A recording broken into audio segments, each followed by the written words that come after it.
Hey guys, what up? Pete and Filippo here from 11 Yanks and Tactical Manager. Awesome to be back, guys. I'm feeling a lot better. And we are going to be doing a fun one today. Every 3 months, Filippo and I are going to talk about what the World Cup the World Cup roster in Qatar is going to look like, guys. So we did one back in May, 3 months ago. Filippo and I are going to now look at that one, see what we said, and make changes based on the evolving of the pool. We have a whole summer of data now, and continued growth from some of the young players, continued decline from some of the older players, and so that's going to change things a little bit. Filippo, how are you feeling? I'm feeling great, and I'm happy to have you back. We missed you for a week right there, but Yeah, it's been a all rough good one. It's been a rough week, but this is awesome, dude. So did you have a chance to look over your picks from last time I sent them to you? So my picks from last time, I skimmed through it, so I don't remember. I'm gonna have to Okay. look at it with you. But I That's have my new picks here based on what we saw throughout the summer, Nations League, and even some players breaking out for their clubs.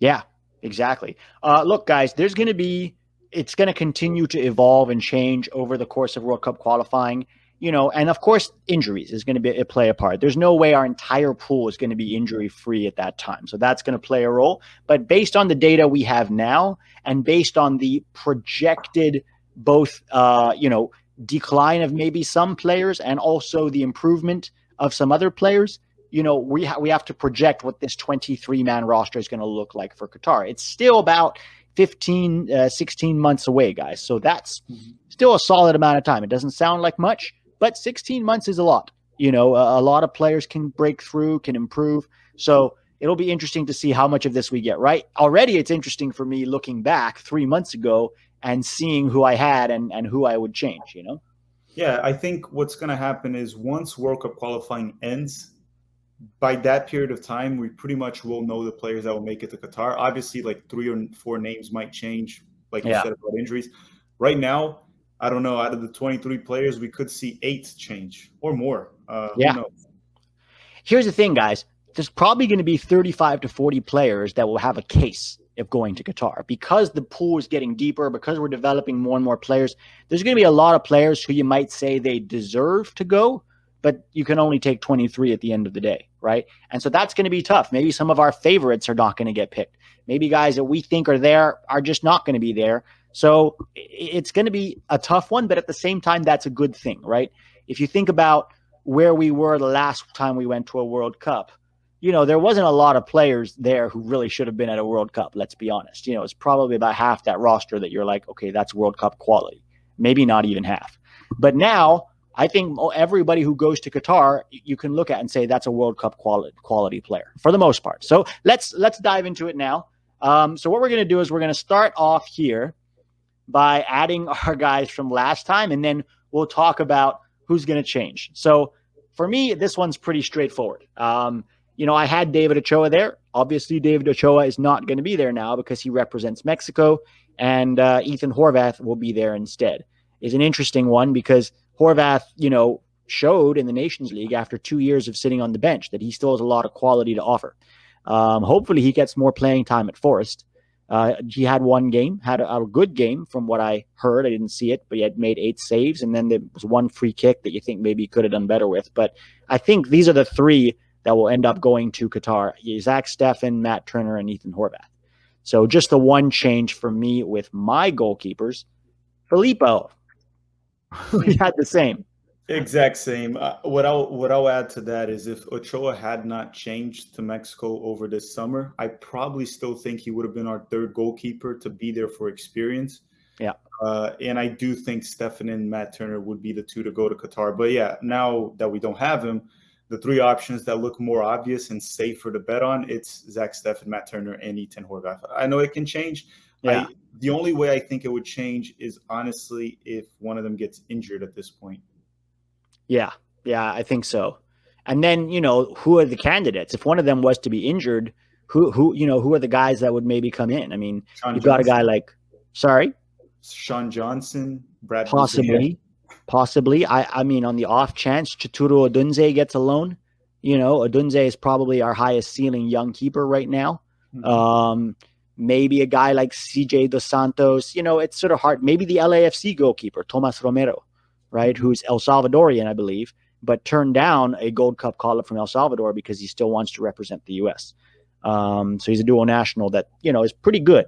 Doesn't, is still very young, so let's wait and see. But I think we're all agreed that Stefan, Turner, and Horvath will be our guys in Qatar. Here's a fun question for you. Who do you think starts in Qatar? All right, so right now, I still think it will be Zach Steffen that'll start, but a lot will change. And at the moment, I'm personally comfortable with any of the three starting. It obviously will change the playing style that we're going to go, depending on who it goes. But I feel pretty comfortable with either one. I do feel more comfortable with Steffen and Turner instead of Horvath. Really? Yeah, for some reason. The thing is I've seen more of Zach Steffen and more of Matt Turner. Horvath, I've pretty much seen. I think when we played Italy a few years back, he played that game and he was pretty good for us. Was it Italy? I can't remember right now. I don't know if he was in Italy. I know he played against Portugal back in 2017. Was it? Yeah, I think it was 2017. Italy that I remember of. Italy might have been in the Dave Sarachan era. Could have been, and then Horvath was pretty good for us for 3 games actually. Costa Rica was fine as well. But I've seen more from the other guys, and at the same time, he didn't start at Belgium. He comes into Nottingham Forest, and he doesn't lock up the position right away. He's still going to have to fight for it. Yeah. I still need to see more from Horvath. I feel like if he was that top level, he would have gotten a club to get him and just like, you start. And he hasn't. So, let's wait. I still believe in Horvath. I'm not sure Forest was the best decision for him. It's going to wait and see if he can oust Bryce Samba. Bryce Samba had a big mistake in the opening game, which cost them the win. And then the last game Samba played again, I don't know. He conceded 2 goals, but I don't know if any of them were the worst rated players in that game. I haven't watched it either. In the second game? Yes. Oh, well, so that's not good. And from what I've understood, Bryce Samba has been pretty erratic for the last year or so. So it'll be interesting to see, if Horvath takes his position.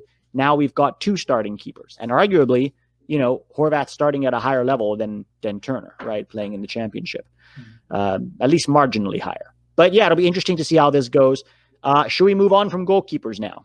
Hey guys, what's going on? The One Football app is running a special giveaway for the MLS All-Star game on the 25th of August, featuring the MLS All-Stars versus the Liga MX All-Stars. You could win one official MLS All-Stars jersey that is all yours. You just got to follow these 4 simple steps, guys. Click on the link below, download the One Football app, copy and paste the headline of the first article you see into the app.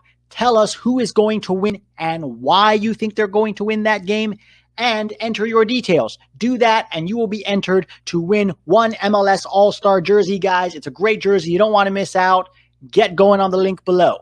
All right, so the next one we have is fullbacks. Filippo, these are your fullbacks from back in May. What are your thoughts now? So I actually made one change. Okay. I still think our left backs are going to be Robinson and Bello. I know Sam Vines moved abroad. I don't think that'll impact. Like, even though everyone likes to call us anti-MLS and all of that, even though Vines is abroad, that doesn't change my opinion on him. Just to make that clear. And Bello, even if he stays in Atlanta United, even though maybe he'll get a transfer by then, but even if he stays, I still think Bello offers a little more creativity up top, much more technical, sneaky on the ball.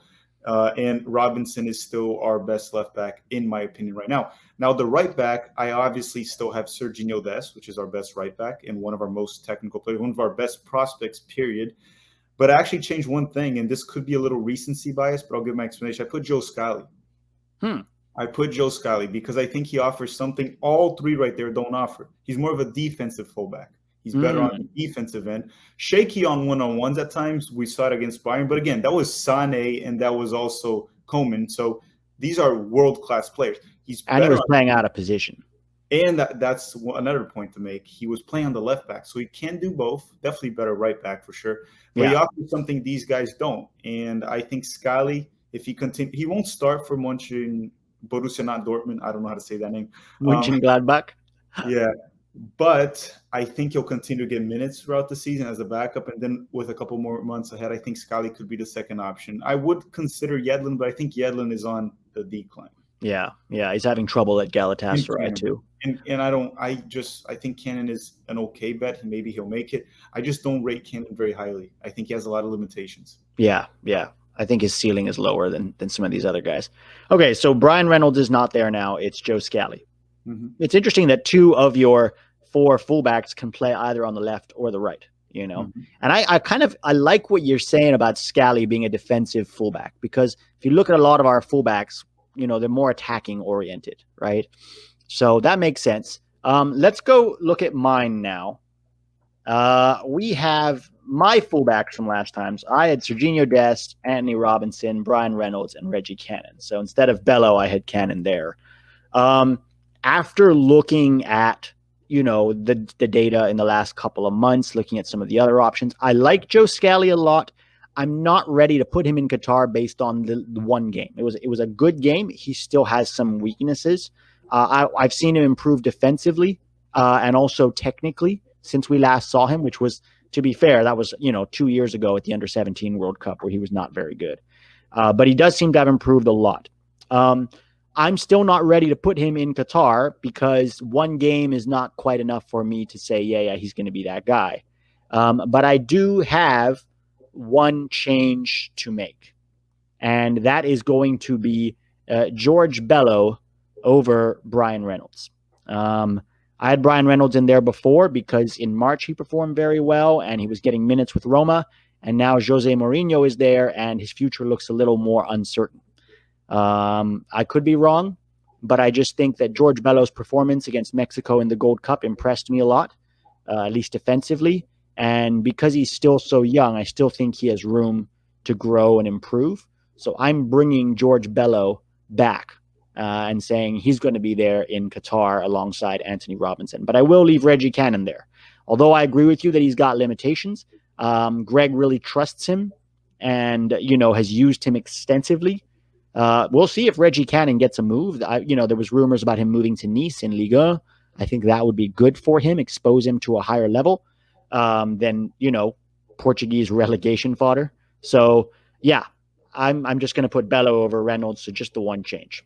I think, just to add one thing, I think one thing we agreed entirely is long-term, Brian Reynolds is still a top prospect. For sure. Short-term, it looks like it's a little bit hurt with the Jose Mourinho coming up. So short-term, we're a little low on Reynolds. Long-term, I still think he's a great player. I'm still extremely high on him as well. So those are our fullbacks. So far, we've made one change each in both different categories. So not extensive changes, but let's keep going and see where this takes us. Next up, we have center backs, and these are yours. Mm-hmm. Okay, so again, just to recap here, this is what we think Gregg will do. Yeah. Just so no one comes after me. So I think, just for starters, I think John Brooks and Richards are a lock. Yeah. Richards is just one thing that I need from him. He needs to play, right? Even if he's coming in for Bayern from time to time, that's fine. But he needs to play. If he doesn't, he'll get a loan. But I don't think Bayern's going to keep him on the bench for 16 months. They're going to either play him or loan him out or even sell him. Yeah. Regardless, it's Brooks and Richards. Now, I do have 2 changes, actually. I have 2 changes. I think Miles Robinson gained a lot of points of Gregg, and I put Miles Robinson in there. Aaron Long, unfortunately, had an Achilles injury, and that's going to be a major setback. Those injuries tend to be career-changing injuries, so I don't think Long will make it there. He'll be back, and he'll be fine in MLS, but I don't think Long will be in World Cup for the U.S. Now, the other change I make is I think Long and McKenzie are out, and I think Robinson and Zimmerman are in. Not because I rate Zimmerman higher. I think Gregg does. I think Gregg might put Walker Zimmerman instead of McKenzie and might put Miles Robinson instead of Aaron Long. Those are 2 changes that might happen. Yeah, it's an interesting because, Zimmerman had 2 very good games at the Gold Cup and then got injured early on against Canada. So we didn't really get to see him tested against higher level, but he did impress with his distribution, which is something, we didn't always see from Zimmerman in the past. Let's go ahead and hop on to mine. I had literally the same center backs as you. And I'm going to make just the one change. I still think that McKenzie, although McKenzie's issues right now, I think are related to his height. He's only 6 feet. And so that, that I guess limits his ceiling. But I still think because he's versatile enough, he can play either side, or anywhere really in a back three. I do think he ends up going. But I will take Aaron Long out and bring in Miles Robinson. Mm-hmm. The cool thing about this is Richards, McKenzie, and Robinson can all play as left center backs in case John Brooks gets injured. So we really don't need a specialist substitute for John Brooks anymore. And some people might be like, well, where's Tim Ream? Tim Ream is not going to be in Qatar, guys. He has already been bad for quite some time. So he may be in World Cup qualifying. We can talk about that another time. I hope not. But he's definitely not going to be in Qatar. There's just not a chance. But hey, during Qatar, maybe Tim Ream will be in MLS. Yeah, maybe. I think that's likely. I think this is probably his last season in the championship. We'll see. But yeah, so I have no Aaron Long. Instead, I've got Miles Robinson. I'd be very comfortable with these four going into a World Cup, to be honest, especially if they continue to develop. We'll have to see how McKenzie does because, he's a little up and down since moving to Belgium. And even his performance against Mexico is a little up and down. But he's still young, and I still think he's got time to develop and can be a fine substitute center back. What's interesting is we only have 4 center backs. Does that mean we're not thinking Gregg's going to use a back three very much? Well, that's one of the reasons I put Scully as well. I think Scully could play as a back three. And also when we get to the midfields, we'll see. We're going to get to that. I think there's I'm on that train with you, the midfield. Okay, so these are the center backs. Defenders are done. Let's now go into midfielders, and I'll start with my midfielders. So I'm, Adams, McKennie, Musa, Clark, Aronson, and De La Torre. Now I'm going to make a couple of changes to this. Now, look, Brendan Aronson last time I had him here as a midfielder, but he's been used primarily as a forward since then, a wide forward. So I'm going to take Brendan Aronson off this midfield list, and I'm going to put him in the forward list. He's still on my roster for Qatar, just not as a midfielder. So other than that, those are my midfielders that are likely the same. I'm replacing Brendan Aronson with a young American who plays in Borussia Dortmund. Gio Reyna, guys. I no longer have him as a forward. Now, I know Gregg uses him as a forward right now, but I think that you're playing him in midfield steadily for Dortmund over the next, year and a half is going to change Gregg's mind about his, where he should play. And he is going to be there as an attacking midfielder. That's really my midfield. I'm just making the one change. I think Caden Clark will continue to develop. I think that Luca De La Torre adds a real technical ability in the attack that nobody else adds. And then Musa, McKennie, and Adams are guys who are absolutely going to be there if they're healthy. Some people might ask, well, why do you not have a backup for Tyler Adams? Here's my answer to that. I think that both Musa and McKennie can play as a 6 if necessary. We just haven't tried it enough. And I think that will become evident over the next year and a half. And so that we won't need to bring a pure 6 backup for Tyler Adams. All right. Let's see what mine looks like. I can't remember it. Filippo, for some reason, you only had 5 midfielders last time. Actually, you only had 22 instead of 23 players. I forgot. So these are your guys from last time. Mine changed quite a bit. So let me start one thing right away. Tyler Adams, McKennie, and Yunus Musa, they stay. Leggett and Kellen Acosta leave. And as many will say, Acosta was fantastic from Gold Cup, but I still have question marks in regards if he can continue to do that. And if I had a bet, I would bet that he won't continue to perform in that level. We're going to keep going up and down, and maybe Gregg will lose some trust. Now, Leggett has more to do now with Gregg trusting him, but just the competition has arrived, and it's not looking good for him, right? Yeah. So my number 4 right there that I'm going to add is the same as you. Giovanni Reyna will be a midfielder. He's being a midfielder for Dortmund, played as an 8, has worked just fine. He can play as a 10 just as well. Gregg doesn't use 10s, but he's proven at Dortmund that he can play an 8. So Gio will be moved central by the time World Cup comes. Maybe we won't see it in September, but eventually it'll happen. Yeah. My 5th option right here is actually James Sands. And the reason I think Gregg will bring Sands is, one, he'll continue to develop. He showed a lot of potential already. Mhm. And Sands can be the backup to Adams. He can be a 6. And if you go with a back 3, he's another option as well. So Mm. that's why I think Gregg could consider James Sands with that Yeah. in a certain way. So that's 5. And then my last one is the same as yours. It's Caden Clark, which I think Caden will be the backup to Reyna. Mm. He provides something similar to Reyna, the creativity in the midfield, the technical player. And Caden might actually have a better pressing game when compared to Reyna. That's Yeah. something Caden might have better than Reyna. I Yeah. don't think Reyna is going to get benched by Caden Clark. Hopefully in the future we see both play, but I Yeah. think Caden at a young age will be the backup to Reyna. So just to recap, Adams, Sands, Yunus Musa, Weston, Gio Reyna, and Caden Clark, which I love. All right. I like that midfield. And I'm with you. I think Sands has every shot of getting there too. You know, a lot depends what happens with him, with De La Torre. You know, by the way, guys, the screenshots that you saw here, these are the actual screenshots from the old video. So that's why you see Leggett not in the Too Many Caps club and Acosta is. It changed after the summer, so Acosta has sort of wiggled his way out of there. He's not in the Too Many Caps club. Leggett is, guys. So don't read too much into the old screenshots. Those are from before. The new screenshots that I'm putting up are the ones, you know, that are for, you know, what we think right now. Cool. Well, there's the midfield for us. Now we get into arguably one of the deepest positions in the whole pool, and that is forwards. These are the forwards that you had thoughts. Okay. So let me see here.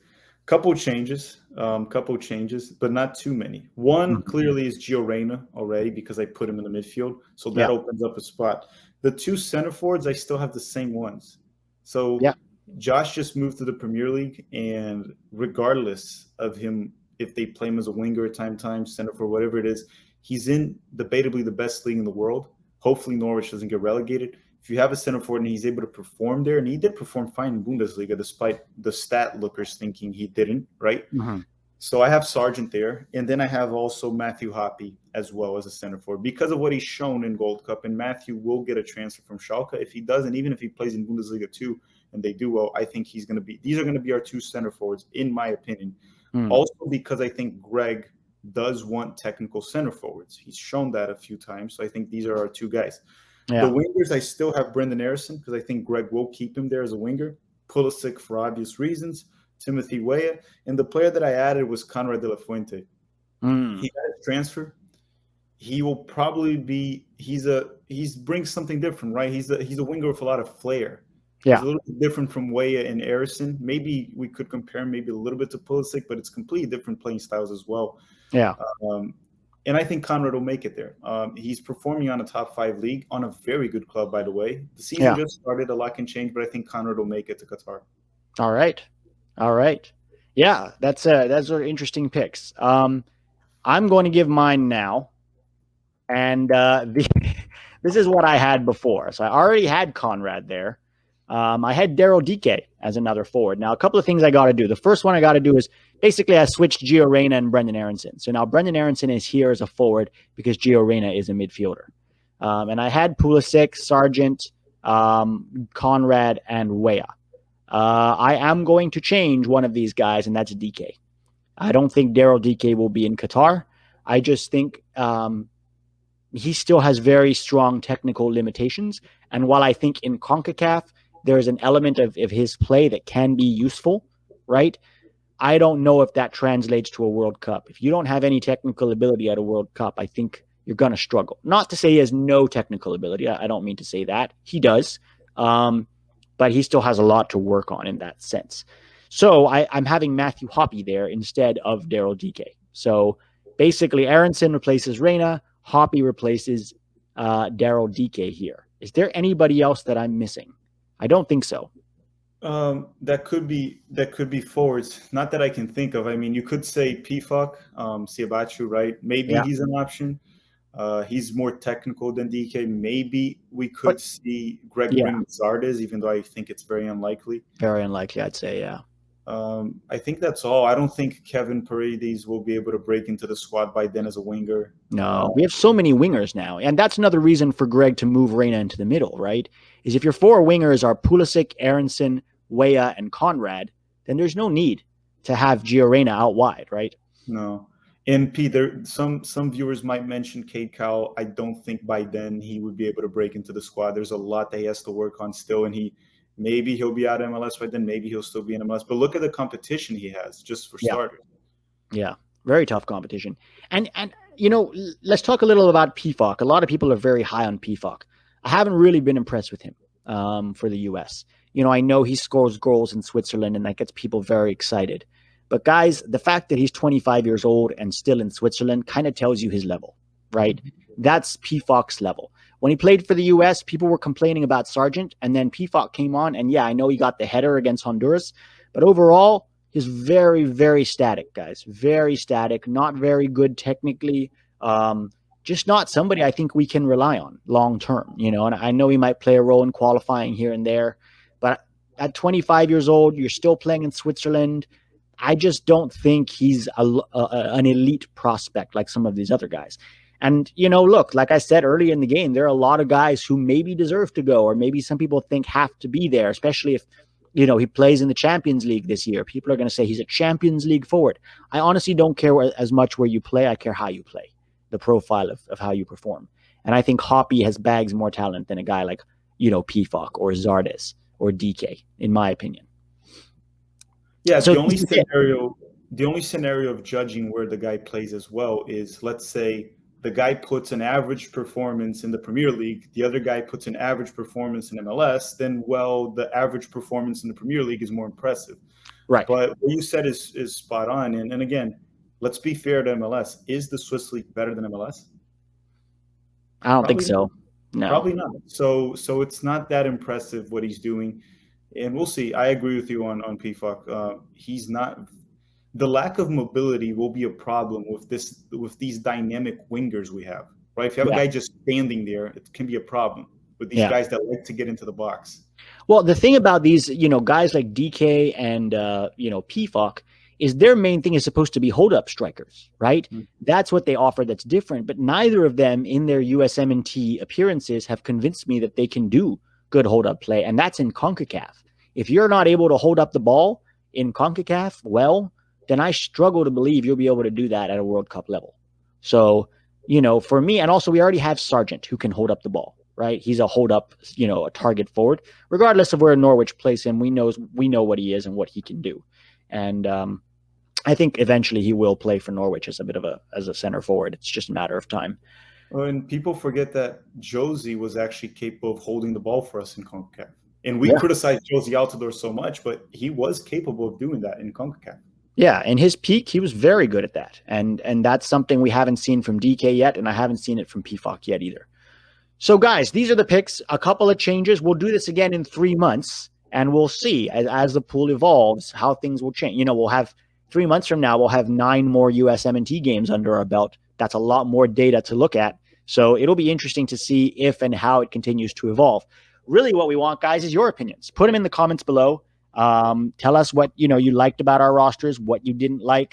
And also, guys, go follow Filippo, Tactical Manager. If you don't already follow him, I'm sure most of you do. I'll put his channel in the description below. Do you have any more thoughts on this roster, Filippo?